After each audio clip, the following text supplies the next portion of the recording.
Hermanos, regresamos brevemente a la progresión, el modelo de predicación en el libro de los Hechos.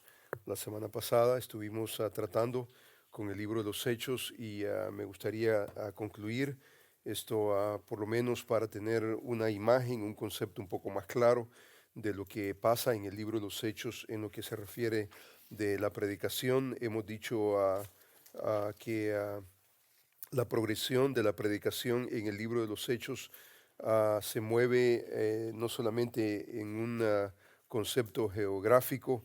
El libro básicamente se puede resumir en cuestión de estructura en base al versículo 8 del capítulo 1, donde dice que me seréis testigos en Jerusalén, en Judea y hasta lo último de la tierra. Y el libro básicamente es lo que hace: se despliega el cristianismo en Jerusalén, en Judea, Samaria y hasta lo último de la tierra, donde vemos que el evangelio va tomando forma, va tomando expansión desde el capítulo 3 al capítulo 28. Y vemos 38 años desde Pentecostés hasta el encarcelamiento de Pablo en Roma. Hemos visto también que predominantemente el movimiento comienza en Jerusalén con el apóstol Pedro, que es una de las figuras principales, y culmina en Roma con el apóstol Pablo. Esto observamos la semana pasada que, conforme al gran comentarista Marshall, él dice que la línea narrativa principal en el libro de los Hechos tiene que ver con la expansión del mensaje. El mensaje necesita salir. Una de las naturalezas, hemos visto, de el libro de los Hechos es que es una serie de sermones o discursos, defensas conectados en forma de narrativa. Este libro básicamente contiene mucho material para nosotros como predicadores, porque nuevamente son sermones, discursos, son defensas. Esto hemos mencionado, por ejemplo, al hermano MacArthur, cuando él dice que el libro de los Hechos en su mayoría es un registro de predicación apostólica. La predicación siempre, dice él, ha permanecido central en la misión de la iglesia. Cuando hablamos, por ejemplo, de lo que la iglesia es, el apóstol Pablo le dice a Timoteo: ah, esto te escribo, aunque tengo la esperanza de ir pronto a verte, para que si tardo sepas cómo debes conducirte en la casa de Dios, que es la iglesia del Dios viviente. Dice que la iglesia es columna y baluarte de la verdad. Por naturaleza, la iglesia es columna y baluarte de la verdad. El libro de los Hechos, hemos dicho que registra por lo menos 95 personajes. Pedro, Esteban, Santiago, Pablo son predominantes. De estos cuatro protagonistas humanos, dos de ellos, hemos dicho, son los más importantes, Pedro y Pablo.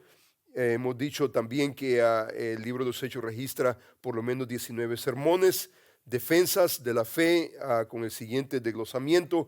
Hemos dicho que Pedro predica 8 sermones o defensas, Esteban predicó 1, Santiago predicó 1, Pablo predicó 9, 5 mensajes, 4 defensas. Hemos dicho que uno de cada 4 versículos en el libro de los Hechos es parte de un sermón o de una defensa de la fe. Hemos dicho también que una de las mecánicas que utiliza Lucas, el escritor, es básicamente los sumarios. Y en los sumarios básicamente encontramos nosotros que Lucas ofrece esa técnica. Es una técnica muy interesante. Narra un evento, puede ser una predicación, puede ser una defensa, puede ser un milagro, puede ser una persecución. Y al final él da un sumario de lo que eso significa. Y entonces vemos, por ejemplo, en esa progresión sumarios como, por ejemplo, los siguientes. Yo he enumerado 10 diferentes sumarios a través del libro de los Hechos. Por ejemplo, en el capítulo 2 aparece el primero, que es consecuencia de la predicación. El evento que está ocurriendo es la predicación, es Pentecostés. Pedro se para con los 12 y entonces alza su voz. Hay una predicación, el evento es una predicación increíble.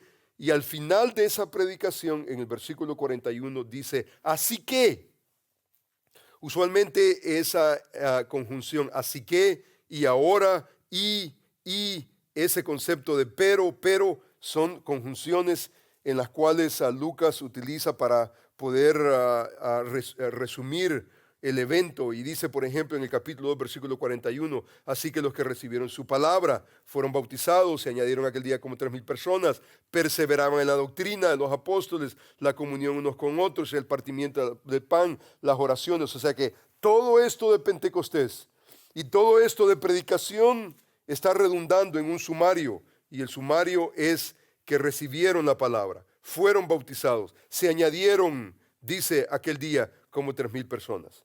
La pregunta aquí es ¿a qué se añadieron? Conforme al versículo 47 dice que y el Señor añadía cada día a la iglesia a los que debían de ser salvos.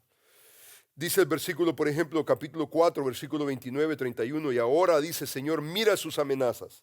Este es un sumario, y el sumario es en relación a la persecución que Pedro y Juan sufrieron en el capítulo 4, y dice la Escritura que vinieron delante del Señor y dice, y ahora, Señor, mira sus amenazas y concede a tus siervos que con todo denuedo hablen la palabra.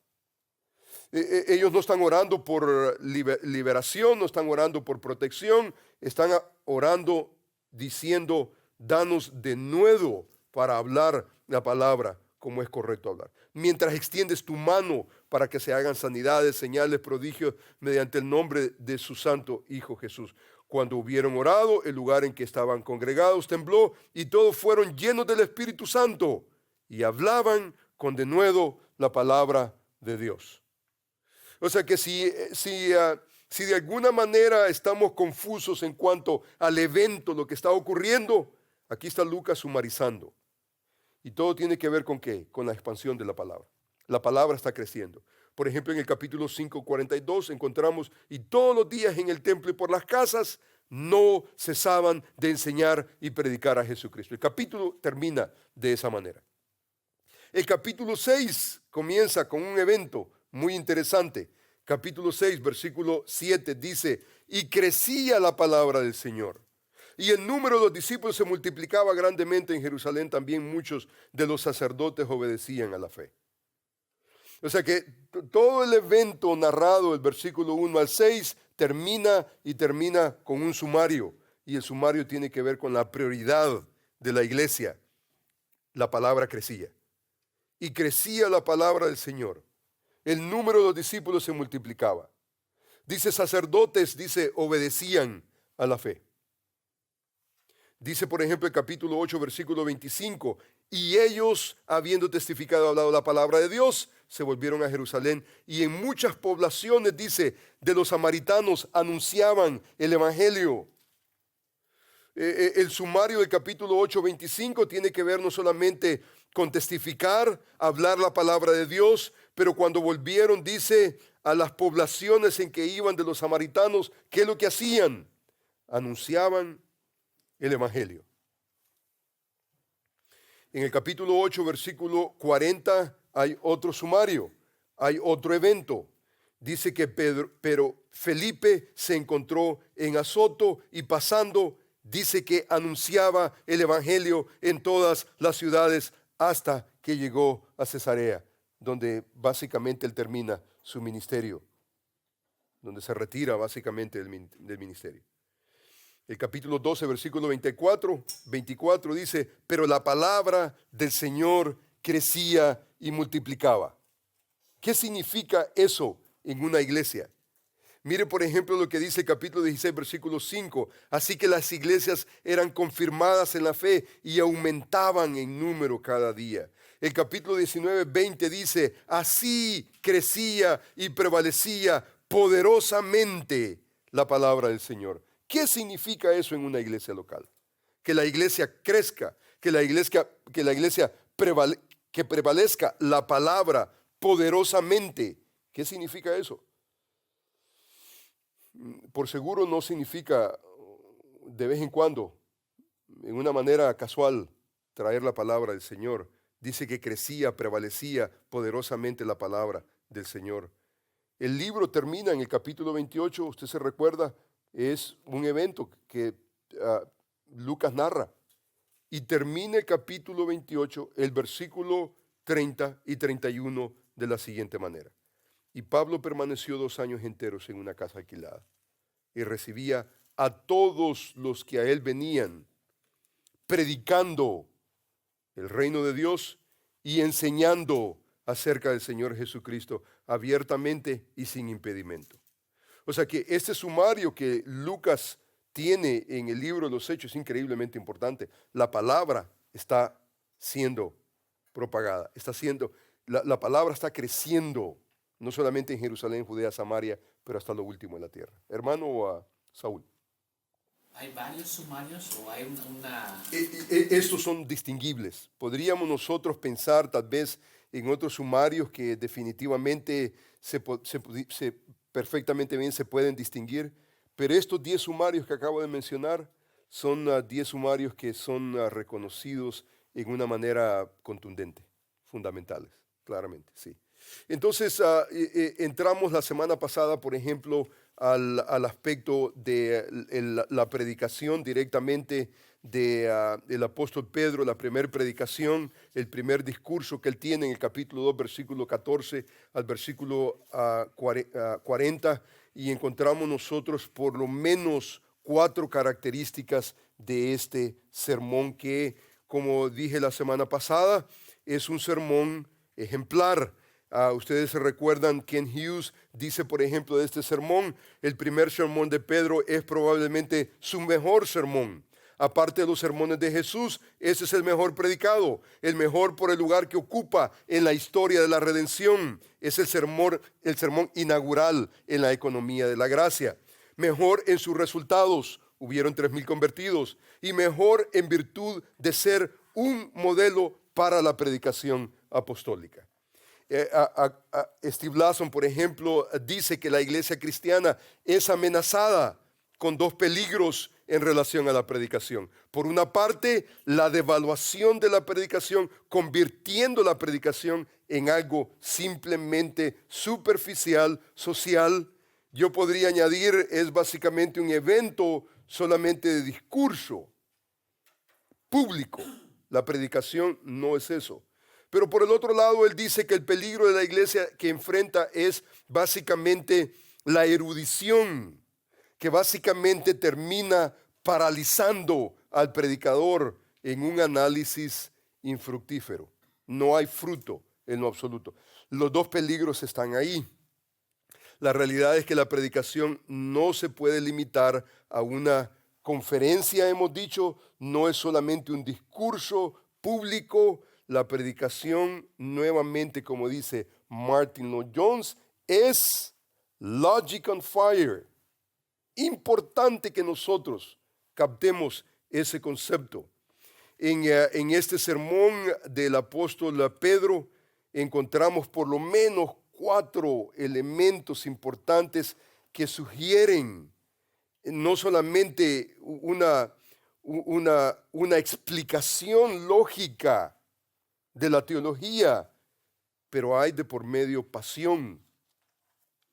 Encontramos, número 1, el aspecto autoritativo correctivo. Lo vimos la semana pasada. Dice que Pedro, poniéndose en pie con los 11, alzó la voz y les habló diciendo: varones judíos y todos los que habitáis en Jerusalén, esto sea notorio y oíd mis palabras. Esto no es una sugerencia, esto es autoridad. Pero no solamente hay autoridad, dijimos también que él dijo, porque estos no están ebrios como vosotros suponéis, puesto que es la hora tercera del día. O sea que está corrigiendo.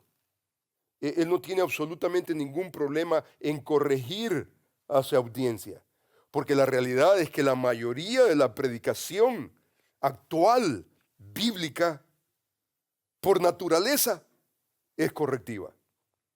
Ahora, es cierto que el mundo, la gente, muchos cristianos han sido engañados por la cultura y tal vez tienen la mentalidad, la expectativa que van a la iglesia para ser animados, para tener una palabra de aliento.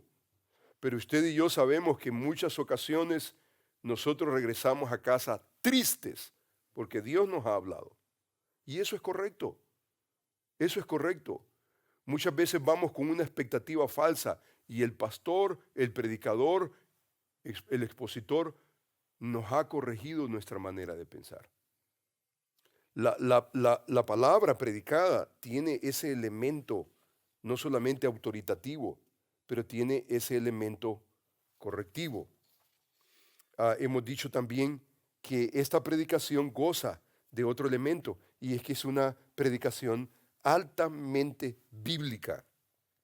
Hemos dicho que en este pasaje el apóstol Pedro cita 5 veces la Escritura, y en las 5 veces que cita las Escrituras está citando específicamente pasajes a los cuales él está haciendo alusión, a los cuales posteriormente él va a explicar. En el versículo 17-21 cita Joel capítulo 2, versículos 28 al 32.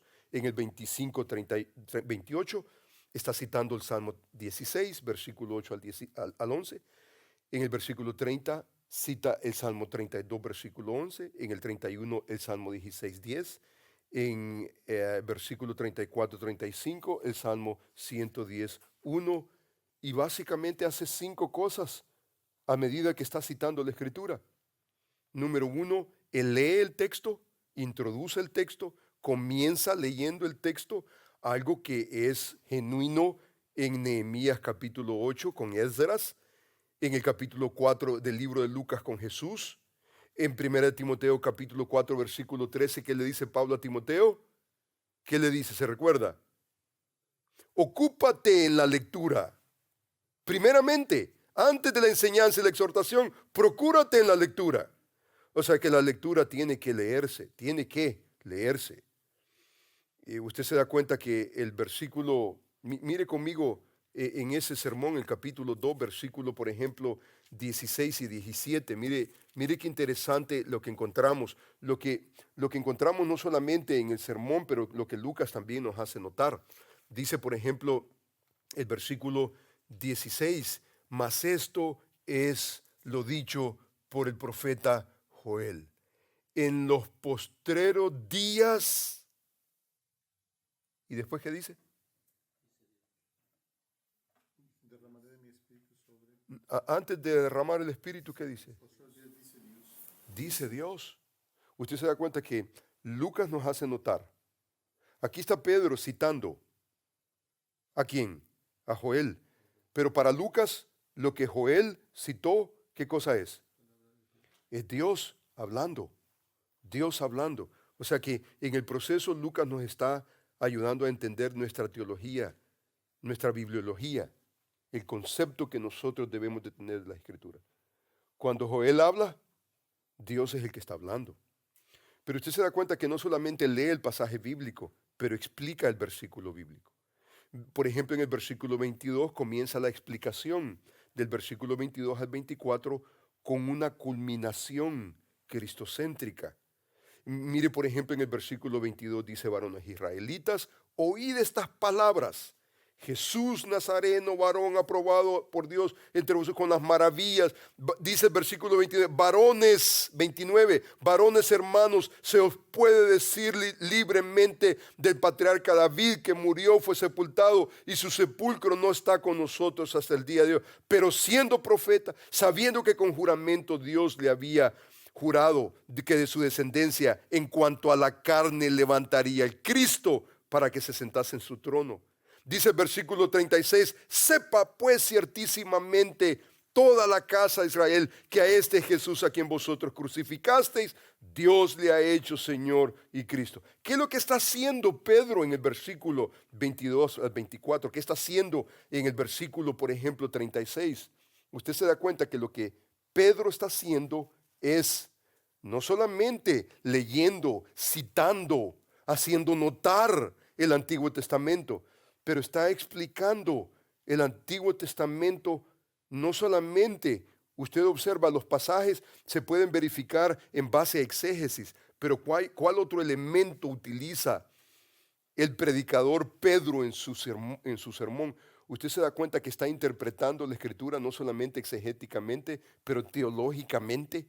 Teológicamente. Esto es increíble. Él no solamente lee el pasaje, explica el pasaje, soporta el pasaje, o sea, apoya el pasaje con otra escritura. En 4 veces usa la expresión este Jesús, apoyando la escritura. Usted ve en el versículo 36 lo que está haciendo. En el versículo 36, él dice, por ejemplo, dice, sepa pues ciertísimamente toda la casa de Israel que a este Jesús a quien vosotros crucificaste, Dios le ha hecho Señor y Cristo. ¿Qué es lo que está haciendo? Sí, está sumarizando. Está sumarizando el mensaje. Que si todavía no hemos entendido de qué trata todo el Antiguo Testamento, tiene que ver con la persona de Cristo. O sea que Él no solamente está haciendo exégesis, Él está haciendo teología. Y esto es crucial en nuestra definición de lo que es predicación. Porque ¿qué es lo que es predicación? Predicación básicamente tiene que ver con qué. La predicación expositiva tiene que ver con un mensaje derivado de un texto a través de la exégesis, a través del proceso histórico gramatical, teológico. O sea que no estamos satisfechos solamente en ser buenos judíos, interpretando el Antiguo Testamento como judíos. Lo que necesitamos entender es que somos cristianos y necesitamos entender el Antiguo Testamento a través del lente cristológico. No solamente hacemos un exégesis, necesitamos traer ese mensaje a través del lente teológico. Nuestra teología bíblica es increíble. ¿Qué es lo que está haciendo Pedro? Pedro está haciendo exactamente lo mismo. Usted se da cuenta que Jesús hizo exactamente lo mismo. Jesús hizo exactamente lo mismo en el libro de Lucas capítulo 24. Los discípulos de Maús, ¿se recuerda? Dice que se preguntaban unos con los otros, desanimados iban de Jerusalén, camino. El Señor Jesús se juntó con ellos. Dice que les explicó las escrituras y la experiencia que tuvieron ellos fue una experiencia increíble, donde ellos pudieron experimentar la culminación. A vosotros os parece que en ellas tenéis la vida y ellas son las que dan testimonio de mí.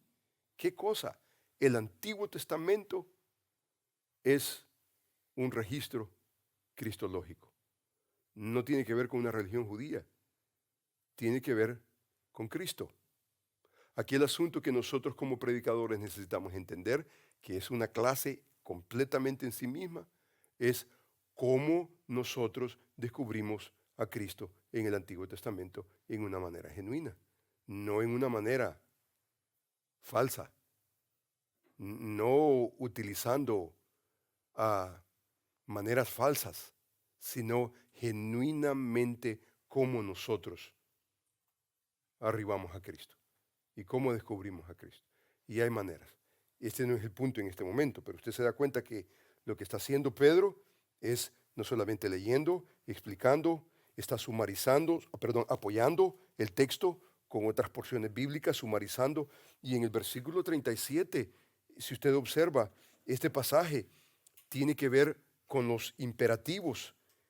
Esta predicación básicamente tiene esa fuerza autoritativa, aplicativa, es direccional, es específica, persuade, exhorta, está asaltando la voluntad de la audiencia. Mire el versículo 37 lo que dice. Al oír esto, se compungieron de corazón. O sea, compungir de corazón no es un asunto solamente mental. Esto no es solamente un ejercicio de la mente. Se compungieron de corazón y dijeron a Pedro y a los apóstoles, varones hermanos, ¿qué haremos? Pedro les dijo, arrepentíos, bautícese cada uno de vosotros en el nombre de Jesucristo para perdón de los pecados y recibiréis el don del Espíritu Santo. O sea, ¿qué es lo que está haciendo? Aquí hay mucha teología, aquí hay mucha doctrina. En nuestro interés no es la doctrina, nuestro interés, ¿qué es lo que está haciendo Pedro en ese sermón? ¿Qué es lo que está haciendo Pedro? Usted se da cuenta que hay una exhortación increíble. Aquí él no está contento con que un pensamiento más. Oh, qué buen discurso. No, están compungidos de corazón. Están pidiendo, aquí tenemos que hacer algo. No nos podemos quedar con las manos cruzadas. Y la respuesta de Pedro es contundente. Está básicamente persuadiendo, está exhortando. Está básicamente, aquí tenemos que hacer algo. Toda esta información tiene un fin. Eso es lo que está haciendo Pedro. Nosotros necesitamos de alguna manera, es lo que está haciendo Pedro. Esto nos va a ayudar a entender más adelante lo que es la aplicación. Esto nos va a ayudar increíblemente porque la predicación no es solamente un ejercicio explicatorio. Fundamentalmente la predicación es explicativa. Fundamentalmente. Si usted no explica y usted no enseña, no es predicación expositiva. Pero necesitamos entender que es más que explicación.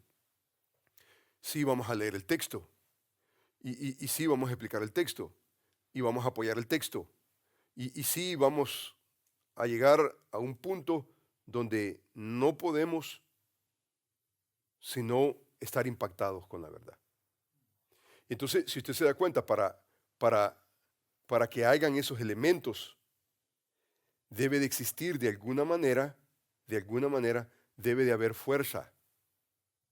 El sermón debe de tener ese impulso. Y no puede ser ese impulso solamente mental, lógico. Logic on fire.